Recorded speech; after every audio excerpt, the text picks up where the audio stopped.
পোলাও তো অনেকেই অনেকভাবে খেয়েছেন, কিন্তু কখনো কি এই ভিন্ন স্বাদের সয়া পোলাও ট্রাই করেছেন? আসসালামু আলাইকুম everyone, welcome back to my channel. আশা করি সবাই ভালো আছেন। আজকে আমি নিয়ে এসেছি সুগন্ধি আর দারুণ হেলদি সয়া পোলাও রেসিপি। খুব অল্প সময় আর সহজেই হাতের কাছের উপকরণ দিয়ে বানানো যায়, তাই রেসিপিটা শেষ পর্যন্ত দেখুন আর দেখে নিন কীভাবে একেবারে নতুনভাবে পোলাও উপভোগ করা যায়। তো চলুন রেসিপিটা শুরু করা যাক। প্রথমে একটি পাত্রে 300 গ্রাম সয়াবিন নিব। তারপর পরিমাণ মতো পানি দিয়ে 10 মিনিট ভিজিয়ে রাখবো, যাতে সয়াবিনগুলো ভালোভাবে ফুলে যায়। তারপর একটি পাত্রে 4 কাপ বাসমতি চাল ভালোভাবে ধুয়ে 30 মিনিট ভিজিয়ে রাখবো। এতে করে রান্নার সময় চালগুলো অনেক লম্বা লম্বা হয়। এবার চুলায় একটি কড়াই বসিয়ে তাতে সামান্য তেল দিয়ে তাতে ভেজানো সয়াবিন ভালোভাবে পানি চিপড়ে তেলের ভিতরে দিয়ে দিব। তারপর হাফ চামচ হলুদ গুঁড়া, 1 চামচ কাশ্মীরি লঙ্কার গুঁড়া আর হাফ চামচ লবণ দিয়ে ভালোভাবে নেড়েচেড়ে নিব, যেন সয়াবিনের কাঁচা গন্ধটা না থাকে। আচ্ছা, এই সয়াবিন কিন্তু আমাদের স্বাস্থ্যের জন্য অনেক উপকারী, যেমন এটা উঁচু মানের প্রোটিনের উৎস। যারা মাংস কম খান বা ভেজিটেরিয়ান, তাদের জন্য সয়াবিন প্রোটিনের একটি দারুণ বিকল্প। তারপর এই সয়াবিন কিন্তু হাড় মজবুত করে, হার্টের জন্য ভালো ও ডায়াবেটিস নিয়ন্ত্রণেও কিন্তু সাহায্য করে। সয়াবিনগুলো ভাজা হয়ে গেলে এবার ওই একই কড়াইতে 2 টেবিল চামচ ঘি আর 3 থেকে 4 টেবিল চামচ তেল গরম করে নিব। তারপর তাতে 15-20টা কাজু বাদাম আর কিছু কিশমিশ দিয়ে হালকা ভেজে নেব। আর আপনারা যদি আমার চ্যানেল নতুন হয়ে থাকেন, তাহলে অবশ্যই চ্যানেলটিকে সাবস্ক্রাইব করে পাশে থাকা বেল আইকনটি ক্লিক করে দেবেন। আর আপনারা কে কোথা থেকে দেখছেন তা কমেন্টে অবশ্যই জানাতে ভুলবেন না।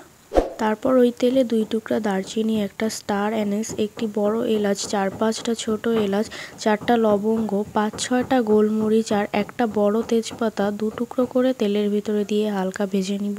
তারপর 3টি বড় পেঁয়াজ মিহি কুচি করে তেলের ভিতরে দিয়ে দিব।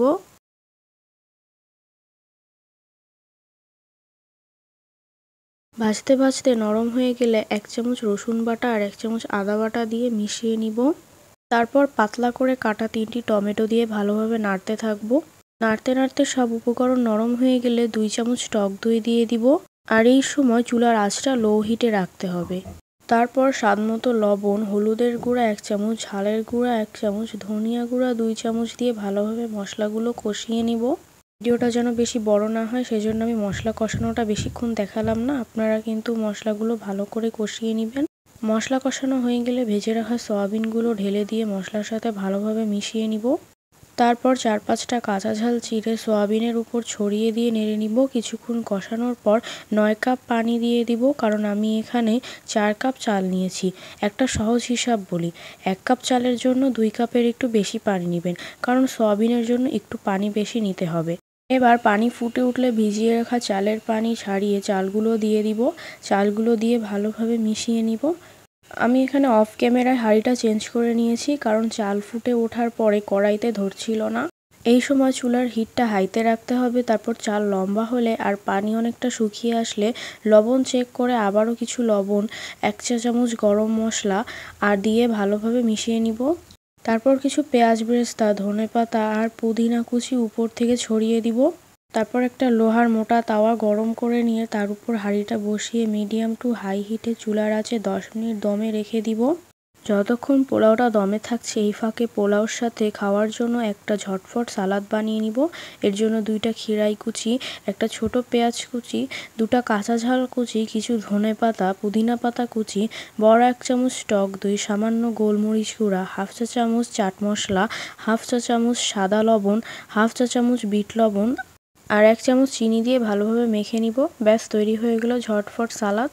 সালাদ তৈরি করতে করতে পোলাওয়ের দম দেওয়া হয়ে গেল। তারপর চুলাটা বন্ধ করে আরও 10 মিনিট রেস্টে রাখতে হবে। তারপর 10 মিনিট পর ঢাকনাটা তুলে ভেজে রাখা কাজু বাদাম আর কিশমিশ ছড়িয়ে দিয়ে ভালোভাবে মিশিয়ে নিব।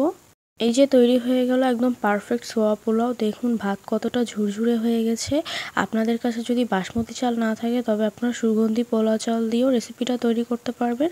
স্বাদে কিন্তু কোনো কমতি হবে না। আর গরম গরম পরিবেশন করুন লাঞ্চ বা ডিনারে, পরিবারের সবাই খুশি হয়ে যাবে। আর দেখুন সয়াবিনগুলো কতটা সফট হয়েছে। তো আজকের ভিডিওটি যদি ভালো লাগে, তাহলে অবশ্যই চ্যানেলটিকে সাবস্ক্রাইব করে পাশে থাকা বেল আইকনটি ক্লিক করে দিবেন। তো আজকে এই পর্যন্তই। সবাই ভালো থাকবেন, সুস্থ থাকবেন। আল্লাহ হাফেজ।